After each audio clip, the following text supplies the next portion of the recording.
Assalamualaikum warahmatullahi wabarakatuh.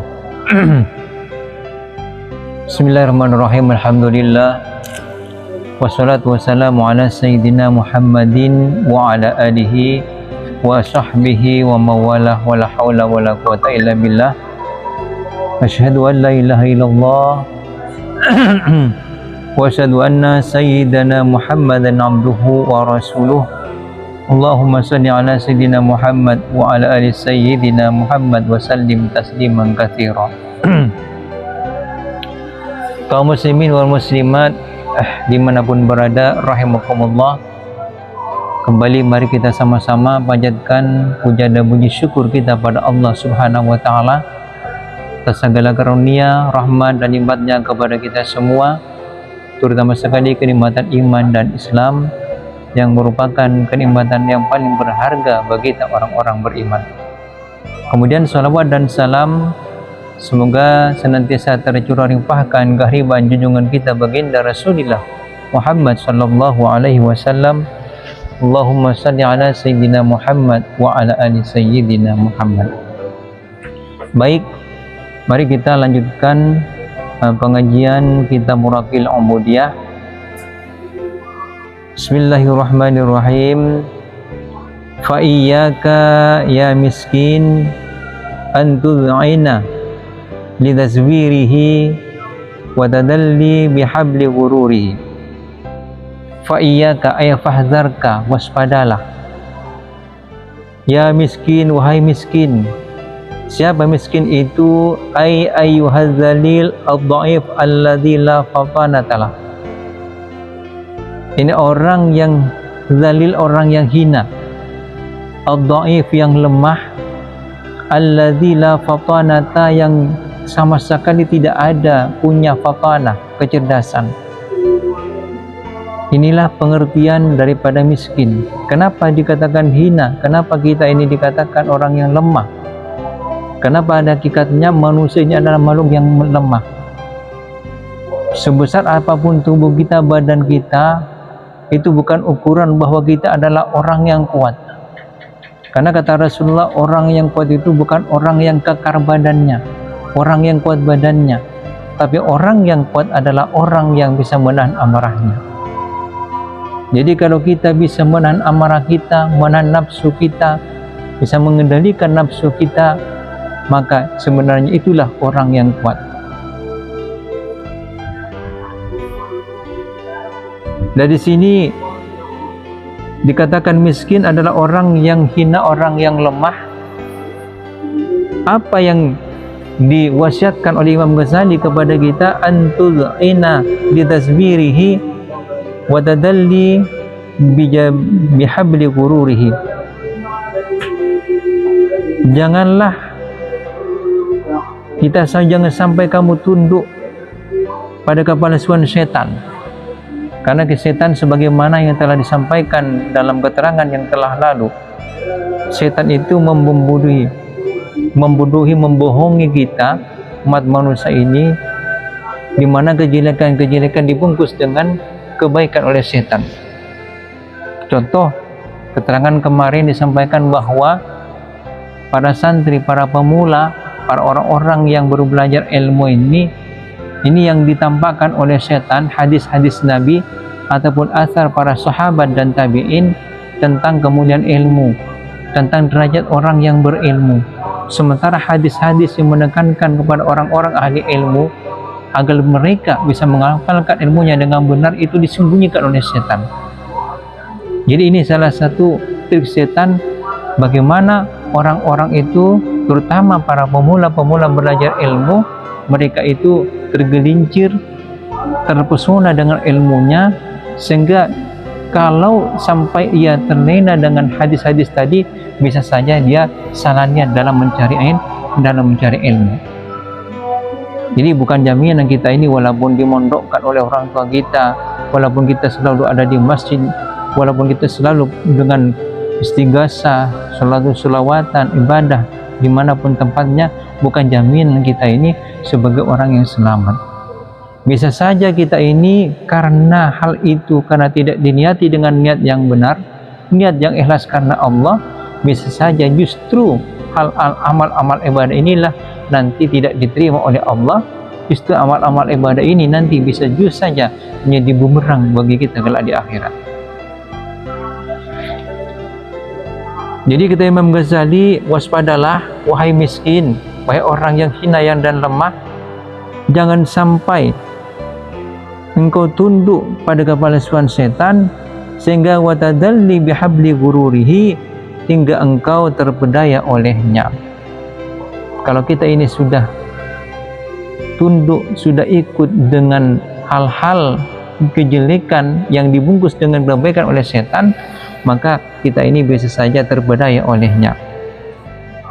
Wa idza kana ta'allumul ilmi wa su'al anhu wajiban liqauli ta'ala fas'al dzikri ail ilmi in kuntum la ta'lamun, maka fal amal bil ilmi ba'dal ilmi wajibun. Terus kata Imam Nawawi dalam kitab Muraqil Ubudiyahnya, ketika menuntut ilmu, ketika mencari ilmu dan bertanya tentang ilmu, hukumnya wajib. Karena firman Allah, fas'alu ahla dzikri ail ilmi in kuntum la ta'lamun, bertanyalah kalian semua pada ahli zikir, pada ahli ilmu, jikalau kalian semua tidak tahu. Maka fal amal bil ilmi ba'dal ilmi wajibun, mengamalkan ilmu setelah kita tahu tentang ilmu tersebut maka hukumnya wajib. Artinya kalau kita ini sudah paham agama, kita wajib mengamalkan ilmu agama tadi. Kalau sebelum-sebelumnya dulu kita tidak tahu bahwasanya hukum niat dalam sholat itu hukumnya wajib, niat itu merupakan rukunnya sholat, setelah kita tahu, kita wajib untuk niat dalam sholat. Kalau sebelumnya kita dari kecil tidak tahu bahwasanya hukum melangkah 3 kali, bergerak 3 kali itu bisa membatalkan salat, akhirnya kita bergerak bukan cuma 3 kali sampai 4 kali sampai 5 kali. Tapi setelah kita tahu bahwasanya gerakan 3 kali itu bisa membatalkan salat, maka tidak boleh lagi kita untuk melakukan gerakan 3 kali. Sebab kalau kita bergerak 3 kali maka batallah salat kita. Jadi setelah kita tahu tentang ilmu agama ini, maka kita wajib untuk mengamalkan ilmu tersebut. Maka fawailun, wailun ay azabun wa halakun ay wadin fi jahannam, kama qala Syarbini. Wailun di sini bisa saja bermakna azabun, bisa bermakna azab, wa halakun, dan juga bermakna kebinasaan. Ada juga bermakna wadin fi jahannam, sebuah lembah di neraka jahannam. Bagi siapa wail, celaka ini, azab ataupun kebinasaan ini? Lil jahili, bagi orang yang enggak ngerti, orang yang enggak paham, orang yang bodoh, yang mana dia itu haitsu lam yata'allam marratan wahidatan fi umrihi kullihi.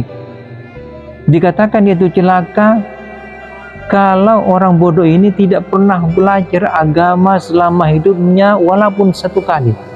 Ini adalah wailun, kata Imam Ghazali, kecelakaan, kerugian besar, siksa, binasa seorang bodoh yang tidak belajar agama walaupun marratan fi kulli umrihi, walaupun 1 kali dalam seumurnya. Itu dikatakan wailun. Makanya kita ini bersyukur pada Allah Subhanahu wa taala yang senantiasa dikumpulkan oleh Allah dengan para ulama, dengan para kiai, para asatidz dan sebagainya. Artinya apa? Artinya peluang untuk menuntut ilmu selalu ada bagi kita. Dan insya-Allah kalau kita ini sudah berta'allum, belajar dan belajar, insya-Allah kita ini keluar dari kata-kata wailun tadi. Nah, sekarang bagaimana dengan orang alim? Orang yang ahli agama, katakanlah ulama, apakah mereka selamat daripada wailun? Apakah mereka selamat daripada celaka, binasa, azab? Kata Imam Ghazali, wa wailun lil alim haitsu lam ya'mal bima alima alfa marratin. Juga kecelaka bagi orang alim, bagi seorang ulama, di mana mereka sekiranya mereka ini tidak mengamalkan ilmunya alfa marratin, sebanyak 1000 kali. Masya Allah. Jadi kalau dihitung-hitung, justru orang alim ini tanggung jawabnya lebih besar kali. Kalau orang jahil, orang nggak paham agama, belajar 1 kali aja itu sudah keluar daripada wailun. daripada celaka. Tapi orang berilmu, orang paham agama, seorang ulama, kalau dia tidak sampai mengamalkan ilmunya sebanyak 1000 kali selama hidupnya, itu masih ada dalam kategori kawailun, kata Imam Ghazali. Masih dalam posisi wailun, posisi tidak aman, posisi masih bisa tergelincir, posisi bahaya. Makanya kita ini kalau semua ada setiap kesempatan untuk mengamalkan ilmu, mari kita amalkan ilmu kita. Apakah itu di dalam majlis taklim, ataupun kita ini diperbantukan untuk mengajar anak-anak di pesantren, ataupun kita ini hanya dikhususkan oleh Allah untuk belajar anak-anak ngaji TPQ, belajar Al-Quran, belajar tajwid. Selama ada kesempatan, adik kita gunakan kesempatan ilmu itu untuk mengamalkan ilmu kita, agar supaya kita semua tidak tergolong termasuk dalam kata wailun, celaka. Wa yuqalu aidan wailun lil alim haitsu lam ya'mal bima alima sab'ina marrah. Ada juga yang mengatakan, dikatakan wailun, celaka, bagi seorang alim, bagi seorang ulama yang tidak mengamalkan ilmunya itu sab'ina marrah, sebanyak 70 kali, bukan 1000 kali. Jadi cukup 70 kali kita mengamalkan ilmu kita, maka kita sudah keluar daripada wailun, daripada ancaman wailun, celaka ini. Fa qaulu alfa maratin yata'allaqu bi qaulihim lam ya'mal. Perkataan musannif, yakni Imam Ghazali, ini lafaz alfa maratin ini tekalannya kepada lam ya'mal, ini kepada orang alim. Wa kadza qaulu marratan fa huwa muta'alliqun bi qaulihi lam yata'allam. Kemudian lafaz marratan yang pertama itu tekanannya kepada orang yang bodoh, orang yang belajar agama. Wa adharu ahsan. Nah, penafsiran pemahaman seperti ini pemahaman yang jelas dan baik. Namun wa yajuzu yakuna kullu min adh-dharfaini muta'alliqa bi qawli wailun fil mawdi'aini idza kana bi ma'na azabin aw halakin. Bisa saja kedua darab itu, ini lafaz marratan tadi atau alfa marrah, itu ta'alluqnya kepada lafaz wailun di dalam dua tempat tadi, bila mana lafaz wailun itu bima'na azab ataupun halak. Wala yuzu dzalika idza kana bima'na wadin, dan tidak boleh lafaz maraton itu berta'alluq kepada lafaz wailun kalau lafaz wailun ini bermakna wadin, jurang ataupun lembah. Kenapa tidak boleh? Li'annahu ismu dzatin. Karena itu lafaz wadin kalau begitu, kalau maratun bermakna wadin, itu adalah merupakan isim dzat. Oleh karena itu wahina idin yakunu azabul alim azamu min azabil jahil.